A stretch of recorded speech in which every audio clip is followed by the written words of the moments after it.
Now we turn to the gems of Quran, inshallah. So we're on the third juz, and I'll probably try to do half of the third juz tonight, and then we'll turn to our topical series, returning back to the prophetic du'as in Quran, looking at Sayyidina Nuh alayhi salam.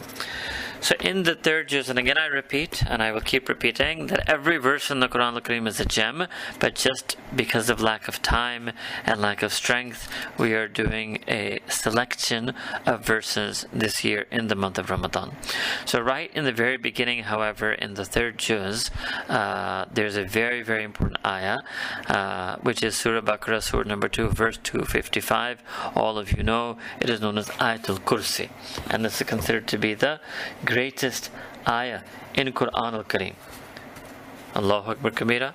And this is an ayah that has been recited for many purposes and many times, and it should be, in theory, after Surah Fatiha, the most recited ayah of Quran in anybody's life, because Sayyidina Rasulullah sallallahu alayhi wa alihi wasallam, it was from his sunnah to recite this ayah after completing the Fard Salah. أعوذ بالله من الشيطان الرجيم بسم الله الرحمن الرحيم Allahu la ilaha illahu. So the first thing, first and foremost, is that Allah subhanahu wa ta'ala begins with His name, Allah. And Allah subhanahu wa ta'ala said elsewhere in Quran, Tabarak asmu rabbik, and full of barakah is the name of your Rabb. So one aspect of barakah is also permanence, because that which has blessing is long lasting. That which has more blessing is more long lasting, and that which has the most blessing is everlasting. And so Allah subhanahu wa ta'ala's zat, His being, His essence, His nature, His attributes, one aspect of Allah subhanahu wa ta'ala Himself being a being of barakah, and His name being a name of barakah, is that Allah subhanahu wa ta'ala in His essence and His nature and His being and His very name are everlasting, are permanent. There is nothing more permanent. Nothing has more permanence than the wujud, the existence of Allah subhanahu wa ta'ala. And there is no nutq, there is no utterance, there is no word, there is no name, there is no speech that has more permanence than Quran al-Kareem. And there is no name of Allah subhanahu wa ta'ala that has more permanence than His Ism Azam, Ism Jalala, Ism Zat, Allah. So this is actually one of the aspects of Ayatul Kursi, that it begins with Allah subhanahu wa ta'ala's name, Allah. The second aspect, La ilaha illahu. What's the most important thing about Allah subhanahu wa ta'ala is His wahdaniyya, is the tawheed in Allah subhanahu wa ta'ala, is the oneness, unicity, uniqueness of Allah subhanahu wa ta'ala in what? In His Godship. That He is the one and only God. So these are the two most powerful zikrs actually. So the two most powerful zikrs in our deen is one, the zikr of Ism Azam Allah, and second, the zikr of the Kalimat al-Tawheed, La ilaha illallah. And so both of these are constitute the beginning of Ayatul Kursi. And this is something that Imam Muslim reports in his collection of hadith, the Sahih, the Sayyidina Ubay ibn Ka'b radiallahu ta'ala anhu, who was one of the greatest Qur'an, one of the greatest reciters of Quran al-Kareem in the Sahaba Ikram, that Sayyidina Rasulullah sallallahu alayhi wasallam asked him that, you know which verse, which ayah of Quran from all of the ayat of Quran that you have learned thus far is the greatest? And he replied, as was the wont of Sahaba Ikram when they were asked a question, they didn't know the answer, Allahu a'lamu wa rasuluh, that Allah subhanahu wa ta'ala and His blessed messenger sallallahu alayhi wasallam know best. And then Sayyidina Rasulullah sallallahu alayhi wasallam then repeated the question. And then now, it's a very, I will comment a little bit on hadith as well. And the second time, then Sayyidina Ubay ibn Ka'b, he ventured an answer. So he gave the first answer, which was the correct answer when he was asked the question the first time. Because up till now, Sayyidina Rasulullah sallallahu alayhi wasallam had not told Ubay ibn Ka'b what was the greatest ayah. But when the Prophet ﷺ asked him a second time, he realized that, okay, this is not, but you find in other hadith that after the Sahaba Ikram they give this answer that Allah and His blessed messenger know best, the Prophet ﷺ then tells them. But here, instead, the Prophet ﷺ asked him a second time, so now Ubay ibn Ka'b ventured forth an answer according to his own estimation, what was the greatest ayah, and he replied then that is Ayatul Kursi. And then Sayyidina Rasulullah sallallahu alayhi wasallam responded to him and said, may Allah Ta'ala bless you in your knowledge. Yani that you replied correctly, that you understood that. And this is one of the great aspects of the Sahaba Ikram radiallahu ta'ala anhum ajma'in, that they had deep knowledge of Quran, deep knowledge of the Sunnah, and Allah Ta'ala indeed blessed them with knowledge such that they would, sometimes in Hadith, they are the ones on their blessed tongue that Allah subhanahu wa ta'ala first reveals this aspect. So the very first person, strictly speaking, to state that Ayatul Kursi is the greatest ayah, it was prompted by Sayyidina Rasulullah sallallahu alaihi wasallam, but the first person to state that was Sayyidina Ubay ibn Ka'b radiyallahu ta'ala an. Allahu la ilaha illahu. So Ilah means that being who we worship, who we submit to, who we turn to. Every aspect of the Quranic God concept, every attribute of Allah subhanahu wa ta'ala, every sifat, every action of His is encaptured in this concept of Ilah. Alright? In fancying as they said, there's no deity except for Him. Al-Hayyul Qayyum. And these are two master attributes of Allah subhanahu wa ta'ala. Al-Hayyul Qayyum. Al-Hayy, that Allah subhanahu wa ta'ala Himself is ever living, eternally living, the embodiment of what it means to be alive.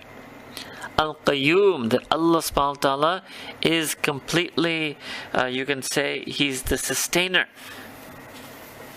by which any other life form is maintained. So He is the embodiment of life Himself, Allah subhanahu wa ta'ala, and any other life form is only qa'im. It only exists because it is being sustained and maintained by Allah subhanahu wa ta'ala. And this was a dua that Sayyidina Rasulullah sallallahu alayhi wasallam would make, the sunnah dua that the Prophet sallallahu alayhi wasallam used to make at the time of tahajjud. They used to refer to Allah subhanahu wa ta'ala in invoking this name Al-Qayyum. Al-Qayyum. La ta'khuduhu sinatun wa la nawm. Neither slumber nor sleep overtakes him. Means Allah subhanahu wa ta'ala does not lapse in His magnificence, in His wakefulness, in His life, in any sense. So this is what I had mentioned to you in the start, the sense of permanence. The sense of permanence, unfading existence. That is the nature of Allah subhanahu wa ta'ala. So here, this Allah subhanahu wa ta'ala is just saying, sinat just means, in Urdu they would call it ung, it means just nodding off, a very slight, momentary form of sleep. And obviously Allah subhanahu wa ta'ala is free from any such need, any such act, any such thing. Then Allah subhanahu wa ta'ala continues Ayatul Kursi, Lahu ma fis samawati wa ma fil ard. So after Allah subhanahu wa ta'ala mentioning that He's eternally living, all is maintained and sustained by Him, and He doesn't slumber or sleep, and it means that Allah subhanahu wa ta'ala is intensely aware and focused on His creation, and to Him and Him alone belongs ma, every single thing in all of the firmaments and strata of creation. So if you go from planet Earth up to different strata, so there's the strata of the solar system, the strata of the Milky Way galaxy, the strata of the galaxy cluster, and it continues into the far reaches and the ultimate borders of the physical universe. All of that is the samawat.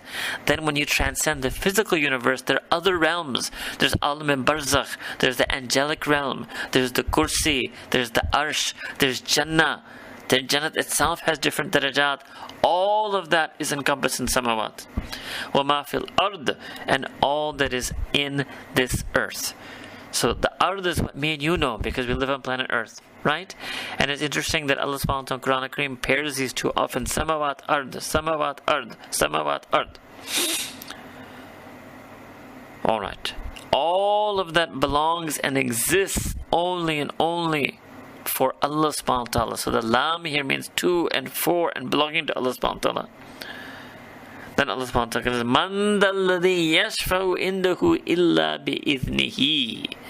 That who could there ever be who can intercede on the day of judgment in the presence of Allah subhanahu wa ta'ala without His permission. So this is, there's many aspects to this. Allah subhanahu wa ta'ala talks about this in Surah Taha, and in different places of Quran as well. But there's a notion that we learn from the hadith of the Prophet sallallahu alaihi wasallam, that the Anbiya alayhim as-salam ajma'in will plead with Allah subhanahu wa ta'ala on behalf of certain individuals and members of their ummah, and Sayyidina Rasulullah sallallahu alayhi wasallam. So it's a long hadith that is mentioned both by Imam Bukhari and Imam Muslim, that Sayyidina Rasulullah sallallahu alayhi wasallam will also intercede before Allah subhanahu wa ta'ala. And so this long hadith basically depicts the scene on the Day of Judgment. And the first act of intercession actually will be just to commence the act of reckoning and judgment. And that people will just, all of humankind will just be standing there. And then the Anbiya will be approached. Their communities will approach them and ask them, what? For Jannah? No. For salvation? No. For forgiveness? No. They will just ask them to intercede with Allah Ta'ala this much. Just let the process begin. Allahu Akbar Kabira. The haibat, the wahsha, the haiba, the awe and the fear of that day will be so much that human beings will just want the proceedings to start. Now then, each of the Anbiya, every single Nabi, this is the hadith of the Prophet sallallahu alaihi wasallam, every single Nabi will be too scared of Allah subhanahu wa ta'ala to ask Allah ta'ala to begin that process. And so they will not reply to this request. They will not accept the request that their ummahs present them, until finally then the ummah of Sayyidina Rasulullah sallallahu alayhi wasallam will approach him and ask him to intercede with Allah subhanahu wa ta'ala simply to start the Day of Judgment. So Sayyidina Rasulullah sallallahu alayhi wasallam will fall into sajda at a maqam which is right beneath the arsh of Allah subhanahu wa ta'ala, and he will praise Allah subhanahu wa ta'ala, hamd, and do tasbih of Allah subhanahu wa ta'ala, glorify him and exalt and magnify Allah subhanahu wa ta'ala in words that Allah Ta'ala will inspire with him at that moment, and there will be words that even Sayyidina Rasulullah sallallahu alaihi wasallam himself had never known before. And then after doing that, then Allah subhanahu wa ta'ala will address the Prophet sallallahu alaihi wasallam and say, Ya Muhammad sallallahu alaihi wasallam, irfa ra'sak, raise your head, sal tu'ta, ask upon me, call upon me and ask whatever you want, and you shall be granted that which you ask, and do shafaat, intercede for whom you want, and your shafaat will be accepted. So the ulama of tafsir, they understand this ayah of Quran al-Kareem in light, the Ayat al-Kursi, in light of this hadith. Then Allah subhanahu wa ta'ala mentions another aspect of him. يَعْلَمُ مَا بَيْنَ أَيْدِيهِمْ وَمَا خَلْفَهُمْ. Allah subhanahu wa ta'ala knows, it means every single thing that is before them and everything that is behind them, everything that is yet to come, everything that has preceded. He has complete and absolute knowledge of every single thing that every human being has ever done and will ever do. So this is the knowledge, the ilm of Allah subhanahu wa ta'ala. Note here, however, the knowledge of Allah subhanahu wa ta'ala does not negate our decision and our action. The fact that Allah subhanahu wa ta'ala knows does not nullify or render worthless or without value our own decisions and actions, any more than if a being of imperfect knowledge knows imperfectly that I will travel in a week. That doesn't negate my decision to do so and my own action and agency in doing so. So if that's true for imperfect beings with imperfect knowledge, then obviously for the perfect being with the perfect knowledge, Allah subhanahu wa ta'ala, his knowledge is his own and me and you are not privy to it. So the contradiction and paradox which they talk about free will and predetermination or free will and destiny would only exist if we had the knowing and the doing both. That would be a paradox. Or if Allah subhanahu wa ta'ala had the knowing and the doing both, that would be a paradox. But Allah ta'ala knows, and Allah ta'ala is left it up to act and do the action. Alright? Khair. وَلَا يُحِيطُونَ بِشَيْءٍ مِّنْ إِلْمِهِ إِلَّا بِمَا شَاءَ.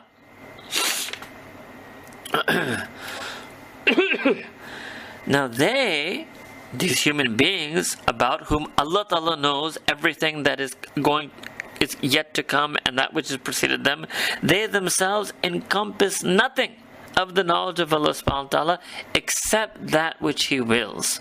So we also learn here there's a negation of this notion that we know anything truly, and anything that we truly know in terms of true knowledge, haqq, is just that knowledge which is granted to us by Allah subhanahu wa ta'ala. That knowledge which is granted to us by Allah subhanahu wa ta'ala. So the first aspect of Ayatul Kursi is basically meant, I will do it a second time, let me finish actually the translation. وَسِيَ كُرْسِيُّهُ السَّمَاوَاتِ وَالْأَرْضِ. So the words Arsh and Kursi are both used in Quran al-Kareem. Some of the ulama, they felt that Arsh refers to how can I explain? The entire canopy. It's a symbolic representation of Allah Ta'ala's knowledge and power encompassing the entire physical realm of the universe. So, like literally the sky is a canopy, or the atmosphere, if you want to be more scientific, is a canopy over the planet Earth. Just like that, emblematic or symbolic of Allah subhanahu wa ta'ala's absolute power and knowledge, encompassing and surrounding every single realm of existence, that is known as the Arsh. Alright? So you know that Allah subhanahu wa ta'ala does not have spatiality. La makana lahu wa la zamana lahu. He's the transcendent and transcendental being. He transcends space and time because space and time are creations of Him. And so He is beyond His creation. He is beyond the space and time that He created. La jihata lahu. He is beyond the direction. Alright? So this is a sense of a symbolic. Now the Kursi has been understood, and there's a lot, I mean, if we were to, I have to go very fast, this is just selected, but anyway, so the Kursi is, so I'm giving you one of the many tafsir of this. The Kursi is held to be the focal point, if you will, of the Arsh. And that focal point is because, Allah subhanahu wa ta'ala has His own. So let me explain this to you. Allah subhanahu wa ta'ala, while being completely, entirely, eternally, perpetually, always aware and focused and directed on His creation, but Allah subhanahu wa ta'ala, there's more to Allah subhanahu wa ta'ala than just me and you, than His creation. Right? There are more aspects to Allah ta'ala's being. Allah knows best. We don't even know anything about those aspects of Allah subhanahu wa ta'ala's being. Right? So, the totality of Allah subhanahu wa ta'ala's being and attributes forms a complete, all-encompassing, surrounds all of the realms of created existence. That's the Arsh. Kursi denotes that focal point through which, out of the infinite attributes and infinite knowledge and infinite aspects of Allah Ta'ala's existence and infinite acts of His, that particular act of His in which He focuses Himself on creation or turns His attention towards creation is referred to as the Kursi. Okay? So that's one interpretation. Other ulama of tafsir, so I'll just give you a second one because I can do that very quickly. Other ulama say the Arsh and Kursi are just simply synonymous to one another, and they don't try to come up with a difference between the two. So, in that sense, when you take the Arsh and Kursi as synonymous to one another, وَسِيَ كُرْسِيُّهُ السَّمَاوَاتِ وَالْأَرْضِ. Alright? That His, I prefer actually not to translate this in English, because when you use throne and chair, and these words are completely inappropriate to use for Allah subhanahu wa ta'ala. So His Kursi expands and encompasses every single firmament and strata of creation, as well as planet Earth. وَلَا يُؤُودُهُ حِفْظُهُمَا. Okay, now Allah subhanahu wa ta'ala is also doing hifth. Allah subhanahu wa ta'ala is preserving, maintaining and preserving all of that creation, and that doesn't tire Him at all, does not exhaust Him at all. وَهُوَ الْعَلِيُّ الْعَظِيمُ. And He, Allah subhanahu wa ta'ala is Al-Ali. He is the most exalted, Al-Azim, the most tremendous, the most magnificent. Alright? So, in some sense, all of Ayatul Kursi is actually explaining the Tawheed of Allah subhanahu wa ta'ala. So in the very beginning is his, what they call Tawheed al-Dhati. In his essence, he is one. And then all of the rest is about his oneness and uniqueness in his perfection, his oneness and uniqueness in his power, his oneness and uniqueness in his never, no slumber and no sleep. So all of it is about all of these things. Allah subhanahu wa ta'ala is alone and unique in all of the attributes, sifat and characteristics that are mentioned in Ayatul Kursi. And our own knowledge is completely non-existent, right? وَلَا يُحِيطُونَ بِشَيْءٍ مِّنْ عِلْمِهِ إِلَّا بِمَا شَاءَ, except that which Allah subhanahu wa ta'ala has bestowed upon us. And the greatest ilm, obviously, Allah subhanahu wa ta'ala has bestowed upon us is Quran al-Kareem, Kalamullah itself. Here, that's as much as we can. That's already probably more than we should have done, in fact. 256. La ikraha fid deen, that there is no compulsion in religion. Very famous ayah of Quran al-Kareem, and it does mean what it says at its face value, in addition to many deeper layers of meaning. That you cannot force someone to accept Iman. But interesting here, people always take it at a human level. Most people. That it means that a believer cannot force a non-believer to believe. Actually, first and foremost, Allah subhanahu wa ta'ala is saying this about himself. That he does not force people to believe in him. So elsewhere Allah subhanahu wa ta'ala says, "Man sha'a falyu'min wa man sha'a falyakfur." That whomsoever wants, let them have iman, and whomsoever wants, let them disbelieve. So Allah subhanahu wa ta'ala himself has not forced humanity to believe in him, let alone that worldly ruling that we should not force others to have belief. Alright? Why? قَدْ تَبَيَّنَ الرُّشْدُ مِنَ الْغَيِّ, because the way Allah subhanahu wa ta'ala has made absolutely clear and manifest and distinct rushd, the path of righteous guidance, min al-ghayy, from that which is wrong and abomination. So once Allah subhanahu wa ta'ala has done that, He has created the opportunity of complete free choice and understanding whether to adopt Iman or not. Whether to adopt, rather I should say, deen or not. So there's no need for any level of compulsion. Alright? Then if I just go a little bit further in the same ayah, so Allah subhanahu wa ta'ala says that the person who believes in Allah subhanahu wa ta'ala, this is a very famous metaphor Allah subhanahu wa ta'ala, فَقَدْ اسْتَمْسَكَ بِالْأُرْبَةِ الْوُثْقَى, that such a person has firmly grasped urbat al-wuthqa, the established, you can say handhold, the established connection to Allah subhanahu wa ta'ala. Lan fisam al-ha, which will never break. Wallahu samiyun alim. And indeed Allah subhanahu wa ta'ala is all hearing, all knowing. So what is this? It's deen. Deen is the ultimate thing to grasp. That's why we should also want to give ourselves to deen, strive on deen, connect ourselves in deen. And there's no concept of being lukewarm in deen. No, deen is the passion, deen is the asl, deen is the driving force of our life. And the more a person holds fast to deen, the more they will become strong spiritually in this world. Allah subhanahu wa ta'ala then begins verse 257, Allahu waliyul ladhina amanu yukhrijuhum min adh-dhulumati ila an-nur. So this is a very famous verse of Quran al-Kareem, that Allah subhanahu wa ta'ala is the wali of those who believe. Allah Ta'ala is the guardian, protector, friend, caretaker of those who believe. And you would have noticed, alhamdulillah, because all of you are, mashallah, reciting Quran in Ramadan, that in most places in Quran you will find alladhina amanu wa amilu salihat, alladhina amanu wa amilu salihat, those who have iman and who do deeds, those who have iman and who do good deeds. But here when Allah subhanahu wa ta'ala wanted to mention His wilaya, upon whom He bestows His friendship, here Allah Ta'ala didn't give that second condition of Amil Salihat, that they have to do righteous deeds. Just Alladina Amanu. Allah Ta'ala could have said Allahu Waliyul Ladina Amanu wa Amilu Salihat, but Allah Ta'ala just said Allahu Waliyul Ladina Amanu. Just by virtue of having Iman, Allah subhanahu wa ta'ala becomes their loving, protecting, nurturing, caretaking friend. And this is why we should value our Iman. Because it's through our iman that Allah Ta'ala becomes our wali. Now when they talk about a human being, that a human becomes a waliullah. So what does that mean? Who's a waliullah? I mean the true ones, right? And Allah knows best who they are. But any person who is a waliullah, that means they're the deep, intimate, near friend of Allah subhanahu wa ta'ala. But for Allah Ta'ala being our wali, that's even greater. And that's just because of our iman. So this is actually a verse that we should recite and think about.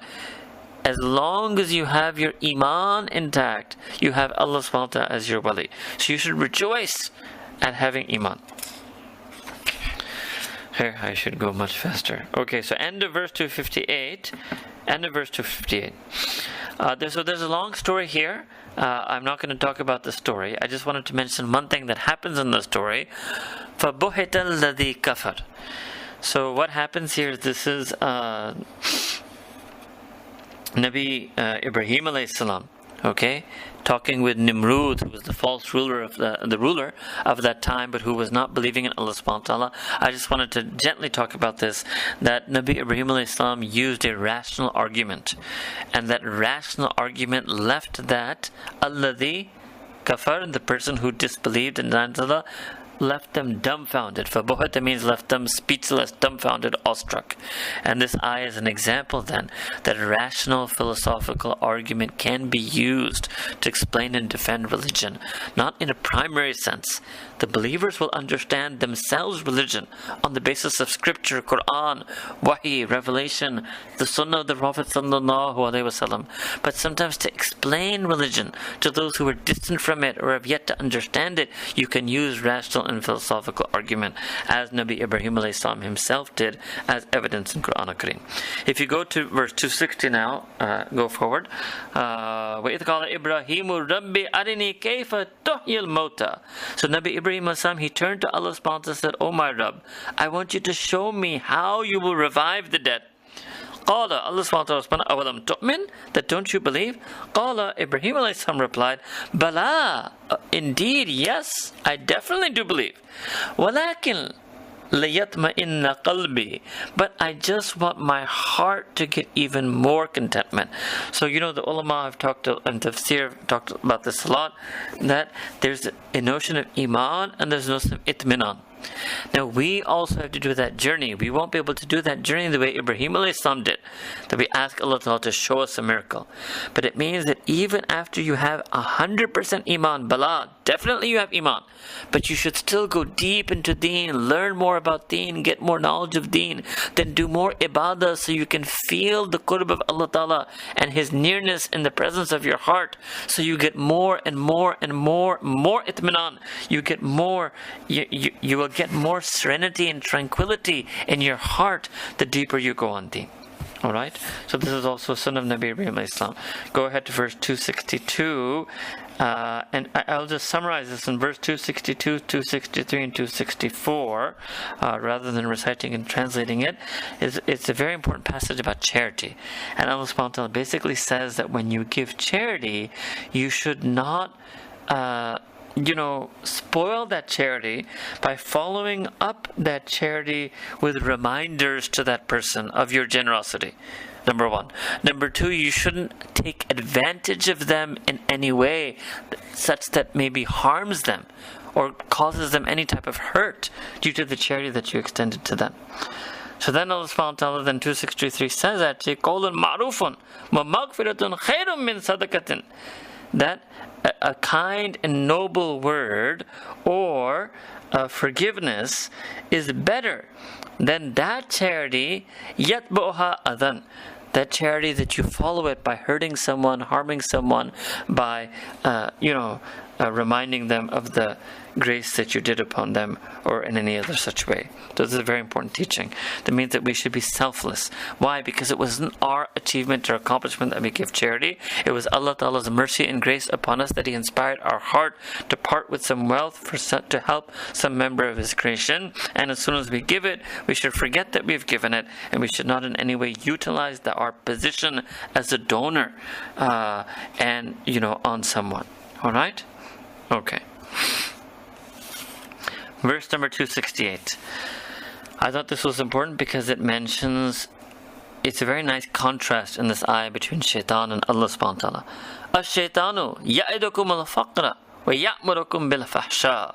Shaitan promises you, but rather, it's literally promise, it really means threaten. Shaitan threatens you with poverty, and he orders you to do fahsha. So what does it mean? Shaitan makes you always worry that if I don't work for dunya, I don't work for dunya, I don't work for dunya, what's going to happen? What's going to happen? Right? And he, at the same time, he commands you to do immodest acts, to betray your haya, to betray your chastity. Wallahu, while Allah subhanahu wa ta'ala, ya'idukum maghfirah, and he holds forth for you the promise of what? His forgiveness. Maghfiratam minhu, a forgiveness from him. Wa fadla, and a bounty. A bounty and blessing. Wallahu wasi'un alim, and Allah subhanahu wa ta'ala is the being whose knowledge is all encompassing. Alright, who's all encompassing in his power and ability and reach, and alimun, and is all knowing. Yu'til hikmata man yasha. So Allah subhanahu wa ta'ala bestows hikmah, wisdom, on whomsoever he wants. Wa man yu'tal hikmata faqad utiya khairan kathira, and to whomsoever Allah ta'ala bestows hikmah, indeed they have been granted a tremendous, an abundant khair, a tremendous blessing, a tremendous good. وَمَا يَذَكَّرُ إِلَّا أُولُو الْأَلْبَابِ, but people don't take heed and they don't remember these things except for the people of Lub, the people who have deep and profound understanding. Alright? So all of deen is also encompassed by this word hikmah. So hikmah is the wisdom, and it means the wisdom of being able to understand the deen, the wisdom of being able to recall that understanding and be guided by it and practice deen at the moment and in manner in which deen should be practiced. In verse 271 and 272, 271 Allah talks about how you should you may disclose your charity. There's some khair in that. Maybe you may inspire others to give, but it's even better if you keep your charity secret. 272, Allah subhanahu wa ta'ala is telling Sayyidina Rasulullah sallallahu, by extension the rest of the ummah, laysa alayka hudahum, that it is not upon you that you will necessarily be able to guide them. Walakin Allah yahdi man yasha. However, it's Allah subhanahu wa ta'ala who will guide whomsoever he wills. Your job is what? Al-balagh. Your job is just to deliver the message, to make sure it reaches them. Ultimately, whether they heed it, accept it, believe in it, and choose to be guided, that will be determined by Allah subhanahu wa ta'ala. And then just one part here in 272 in the middle, which can summarize the teaching about charity. وَمَا تُنْفِقُونَ إِلَّا ابْتِغَاءَ وَجْهِ اللَّهِ, and you should not spend in charity except for one reason, and that is you're seeking the pleasure of Allah subhanahu wa ta'ala. You should not give charity for any other reason, to become known as a charitable person, to exert influence, to have some power, to be given a seat on the board because you're a donor. No, you should only give for one reason, ibtigha'a wajhillah, to seek the expression of the pleasure of Allah subhanahu wa ta'ala. Let me also explain wajh. Sometimes people translate as face. Allah subhanahu wa ta'ala again is a being who transcends any physicality, corporeality. Wajh means the expression of the Radha, the pleasure of Allah subhanahu wa ta'ala. And you were seeking that Allah ta'ala should be so happy with you that He expresses that pleasure in some way. Continue now, Surah Baqarah, Surah 2, verse 275 onwards, is this famous passage on the prohibition of interest. And this is a very important passage in Quran al-Kareem. الذين يأكلون الربا لا يقومون إلا كما يقوم الذي يتخبطه الشيطان من المس. Those who, literally it means who eat, who devour, who consume riba, interest. They will not stand on the day of judgment except like a person who is driven mad and crazy by the touch of shaitan. So the first thing we realize here is that riba, interest, is a satanic act. And a person who engages in interest, especially after Allah subhanahu wa ta'ala has prohibited it so clearly in Quran, is a person who's driven mad by shaitan. Right? ذَلِكَ بِأَنَّهُمْ قَالُوا إِنَّمَا الْبَيْءُ مِثْلُ الرِّبَا. And that's because they say, oh, this is, what's the difference? Profit, interest is the same thing. Trade and commerce and lending and banking, it's all the same thing. So Allah Ta'ala makes it clear, no, وَأَحَلَّ اللَّهُ الْبَيْءَ وَحَرَّمَ الرِّبَا. Rather, all the while, Allah subhanahu wa ta'ala has permitted trade, commerce on a profit, وَحَرَّمَ الرِّبَا, and Allah subhanahu wa ta'ala has absolutely prohibited extending loans through the interest means of finance. فَمَنْ جَاءُهُ مَوْئِدَةٌ. So here Allah subhanahu wa ta'ala will say that once Allah ta'ala has sent this teaching down, if you repent and make tawbah, then Allah ta'ala will forgive you and you will be entitled to your principal. But then Allah ta'ala makes a very important rule here in 276. يَمْحَقُ اللَّهُ الرِّبَى. Allah ta'ala will destroy, He will erase any gains you get through riba, or yurbit sadaqat, and He will increase the charity you give. So here Allah subhanahu wa ta'ala is saying something that is counter rationality, because people engage in interest because outwardly apparently their wealth increases, and they shy away from charity because outwardly apparently their wealth decreases. And Allah subhanahu wa ta'ala is saying exactly the opposite. So He will devour, He will erase any gains you got apparently through riba. May not erase it quantitatively, but He will erase it qualitatively. Or a person who gets financial gain through interest, but later they may be afflicted by some illness, and those medical expenses will exceed the interest income that they earned, or they can face so many other setbacks in life, or so many things can happen in their life due to which they will have to make additional expenditure. So it's to be taken literally, that literally you will never be able to reap the gains of that interest in this world, and let alone what you will have to answer for it on the Day of Judgment. Alright? And literally Allah Ta'ala increases the charity, because Allah Ta'ala puts so much barakah in the wealth that remains after a person gives charity, and as you know, Allah Ta'ala will return it back to them tenfold. Alright? Here, one thing I just want to mention here in 278, Allah subhanahu wa ta'ala, Ya ayyuhalladhina amanu taqullaha wadharu ma baqiya min riba. That you who believe, you must fear Allah subhanahu wa ta'ala and leave every last drop that remains of riba, in kuntum mu'minin, if you are believers. This is the ultimate ayah about riba. So it's not just, this ayah makes it clear, because some modernists have misinterpreted this, that taking interest is wrong, but giving interest is okay. No. Allah subhanahu wa ta'ala is saying, Ma baqiya min riba. Every single aspect that remains in riba, you must leave it all together entirely, in kuntum mu'minin, if indeed you are believers. So our iman is dependent. Our iman requires that we leave every aspect of riba entirely. فَإِن لَمْ تَفْعَلُوا. And if you do not do that, فَأْذَنُوا بِحَرْبٍ مِّنَ اللَّهِ وَرَسُولِهِ. Then you should be informed. Hear an adhan, like the adhan of salah. Hear the adhan, hear the proclamation, the public proclamation of war, harb, on the behalf of Allah subhanahu wa ta'ala and His blessed messenger sallallahu alayhi wa sallam. This is a very important ayahs. Verse 282 onward, it's a very long verse, by the way, 282. You will see 280, 281 short verses relatively. 282 is one of the longest verses. Here Allah subhanahu wa ta'ala is going to talk about contracts. I'll just summarize that when you engage in a contract, any financial contract agreement, that number one, it should be written, and there should be witnesses.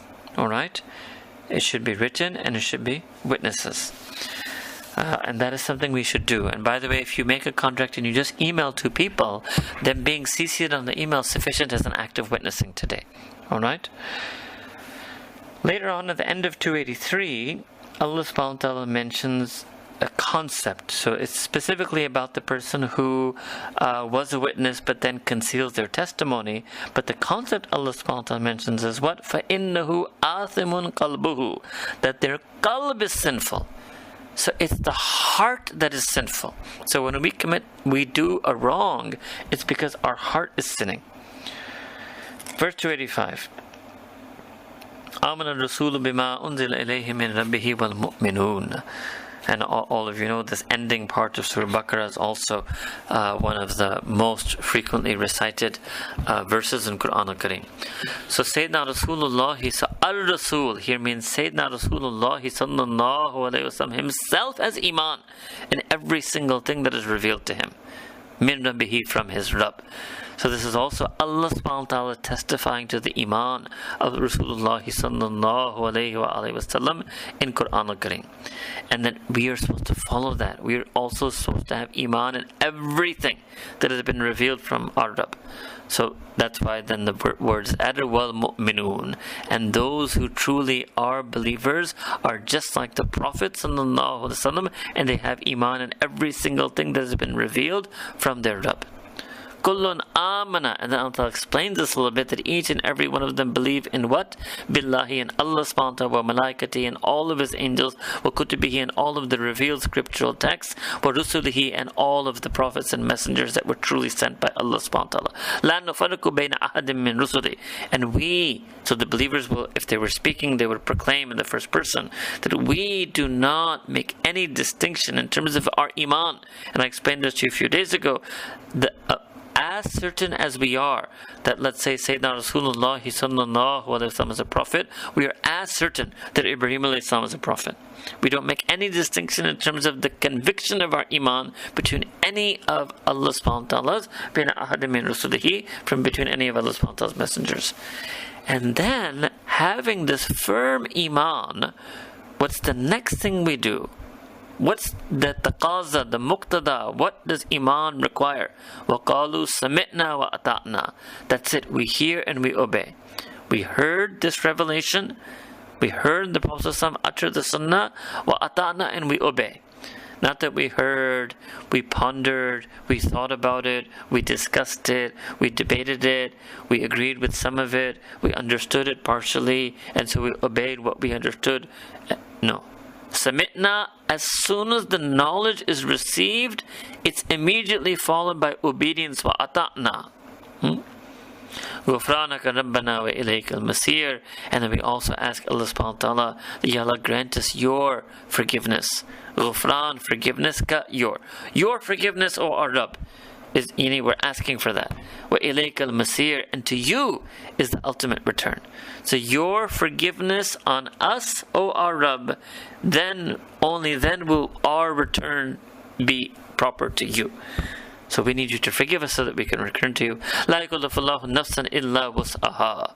And this is a famous verse, and this meaning comes elsewhere in the Quran as well, that Allah subhanahu wa ta'ala does not make a person morally responsible, does not task them, does not make them mukallaf, does not burden them. Any person, illa wus'aha, except in a manner and to an extent in which they are capable, they have the capacity to bear that burden. Laha ma kasabat, and that every nafs, every person, every individual, every soul, every self will have counting for it whatever it has earned. Wa alayha maktasabat, and it will also count against it the wrong things that they committed. So those of you who study Arabic, kasab is mujarrad, then iktasabat is mazid fi, because it has shiddat, or increased in meaning. So when you do a good deed, that's easier for you, and when you sin, you really have to commit a sin. Right? Rabbana la tu'akhidna in nasina. Oh our Rabb, don't take us to task. Don't do our mu'akhadha. Don't punish us, call us to account, reckon us in nasina if we forget. Oh akhta'na, or if we err. Rabbana wa la tahmil alayna isran kama hamaltu ala alladhina min qablina. And oh our Rabb, do not place upon us a burden like the kind of burden that you placed upon those who were before us. So there's a notion here that every succeeding generation is weaker than the ones who came before. We don't have the strength. And obviously Allah subhanahu wa ta'ala won't do that anyway, because He's already told us. What? La yukallifullahu nafsan illa wus'aha. Our wus'ah, our capacity and capability is far less, let's say for example, than the Sahaba Ikram. But still, we still make this dua. That Allah ta'ala don't put a burden upon us such like similar of the kind that you placed on those before us. Rabbana wa la tuhammilna ma la taqata lana bi. And forget relative to others, even in an absolute sense, O our Rabb, don't put any burden and task on us that is beyond our strength and our ability to bear. Wa'fu anna, and pardon us for our weaknesses, our sins. Waghfir lana, and forgive us for our sins. Warhamna, and have mercy on us and rectify our condition. Anta maulana, you are our protector. So Mawla also comes from the same root of wali. You are our protector. Fansurna al-qawmil kafirin, and therefore help us against any community that disbelieves and disobeys in you. Alright, so this was Surah Baqarah. Just a couple of things from Surah Al-Imran. Then we will move, inshallah, to the du'as of Sayyidina Nuh alayhi salam. So Surah Al-Imran, verse 7. this is a very important verse of Quran Kareem also.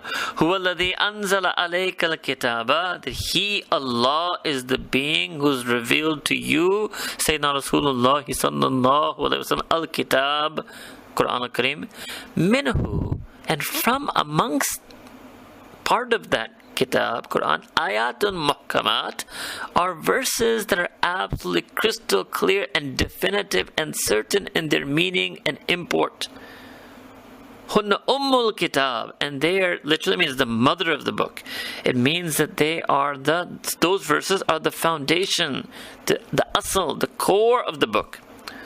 Wa ukharu, but yet at the same time, there are other verses that are what? They're not muhkamat, they are rather mutashabihat. So mutashabihat literally means from tashabuh that the meaning resembles other meanings. So what does that mean? You're not 100% certain and sure. And the multiple possible meanings are vying with one another for possibility. That's one meaning. A second meaning of mutashabihat is that the meaning is so allegorical, is so non-literal. And so you'll see that in a moment. فَأَمَّا الَّذِينَ فِي قُلُوبِهِمْ زَيْغٌ, and as far as those whom in their spiritual hearts have some corruption, zayg, some perversity, فَيَتَّبِعُونَ مَا تَشَابَهَ مِنْهُ, so they choose to follow what is allegorical from the Quran. ابْتِغَاءَ الْفِتْنَةِ, they're seeking fitna and discord and strife and disagreement and trying to split between people.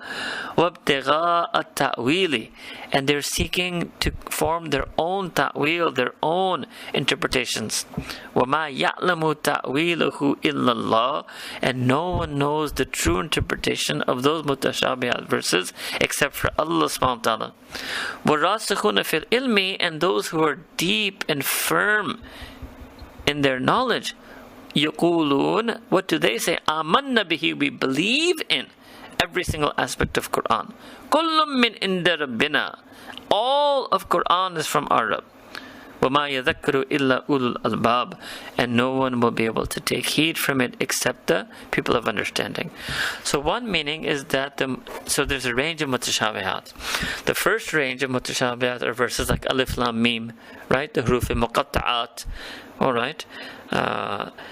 And the people who have true knowledge, they will say we 100% believe it is Quran, and the same way we believe that Alhamdulillah Rabbil Alameen is Quran. But only Allah subhanahu wa ta'ala knows what it really means. Then the second aspect of mutashabihat are those verses that have possible meanings. So there the Rasikhun will say we believe that this verse is Quran, but only Allah knows for sure which of these possible meanings is necessarily true. Alright? رَبَّنَا لَا تُزِغْ قُلُوبَنَا بَعْدَ إِذْ هَدَيْتَنَا وَهَبْ لَنَا مِن لَّدُنكَ رَحْمَةً إِنَّكَ أَنتَ الْوَهَّابُ. So immediately after this comes a dua, and you have this word zayg from before, right? So, oh Allah, don't let our hearts have this corruption, rust, perversity in it, due to which they would divert from you and deviate from you. So that could be a good word here, deviation. Rabbana la tuzigh qulubana, oh our Rabb, don't let our hearts deviate. Ba'da hadaytana, after you have sent your hidayah upon us. Wahab lana, and bestow and grant for us min ladunka rahma, that mercy which comes from your own essential being. Innaka, and indeed you, Antal Wahhab, you are the being whose very attribute is to bestow and grant upon people. So Al-Wahhab is linked to the word Hab before, and La Tuzigh is specifically mentioning the Zaygun, fi qulubihim Zaygun, that came in the ayah before. Alright? Next ayah, which is 9. Rabbana innaka jami'un nasi, and O our Rabb, indeed you will gather all of humanity liyomin la rayba fi, on a day in which there will no doubt will remain in it at all. Inna Allah la yukhliful mi'ad, indeed Allah subhanahu wa ta'ala, so this is called iltifat, you change from the second person to the third person. Indeed Allah subhanahu wa ta'ala does never breaks his promise. Okay, so that's our expression of saying that we know with certitude that the day of judgment will take place. Or just a couple more ayahs and we're done. 14.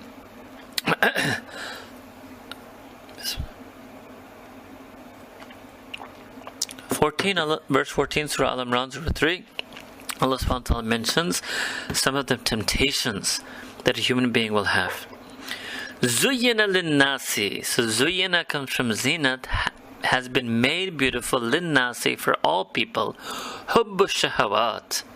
Love for the things that they desire. What are the things that they desire? So there's a strong word, hub. Ardent passion, love, craze. For what? Ash-shahawat. For all the things that are objects of their desire, and the specific ones that Allah subhanahu wa ta'ala mentioned. Number one, minan nisa'i. So the desire of women becomes beloved. Wal banina, the desire to have children, sons, progeny, and the power that having family brings. Third, وَالْقَنَاطِيرِ الْمُقْنَطَرَةِ مِنَ الذَّهَبِ وَالْفِضَّةِ means having heaps and mounds of gold and silver that you store, simply speaking, money and amassing money and saving money. Fourth, وَالْخَيْلِ الْمُسَوَّمَةِ وَالْأَنْعَامِ. So this is horses that are branded and cattle. You could say today they like their cars. وَالْحَرْثِ, and their fields, the lands that they till, so you can call it, generally speaking, property. So these are 4 or 5 major things mentioned. Love for the opposite gender, let's say a desire for the opposite gender. 2, a desire for family and status and strength. 3rd, desire for money and earning it and amassing it. 4th is desire for major physical assets and things like horses and cattle, or you can say cars. 5th, harth, to have property. 5 big things. ذَلِكَ مَتَاعُ الْحَيَاةِ الدُّنْيَا. And Allah subhanahu wa ta'ala says, look, all of these, the big 5, if you will, right? So the South Africans, if any are listening, they used to have their big 5 in their safari, right? So these are the big 5 things that a person is going to be desire, and they will have a love for the things that they desire. So Allah says about all of this, and it's also just generally, symbolic and representative of all of the world. ذَلِكَ مَتَاعُ الْحَيَاةِ الدُّنْيَا. All of that is just provisions of this worldly life. وَاللَّهُ إِنْدَهُ Husnul Ma'ab. And Allah Ta'ala, with Allah subhanahu wa ta'ala is Husnul Ma'ab, the most beautiful, excellent, noble, virtuous abode to which humans will ultimately return. Yani Akhirah. Alright? So by mentioning these big 5, Allah subhanahu wa ta'ala is saying is, yes, naturally there will be zinat, hub, and shahwat. These 3 big things. You will find it beautiful, muzayyan. You will have shahwat, you will have desire, there will be objects of your desire, and hub, you will have love. It's 3 strong feelings: beauty, love, and desire for these things in the world. So what can overcome that? That's iman. That's the akhirah concept. And a person who is not strong in iman will not be able to overcome the attraction and desire and love and viewing as beautiful. These 5 big things are just worldly things. So it's very important indeed to have a strong yearning for akhirah, strong feeling for akhirah.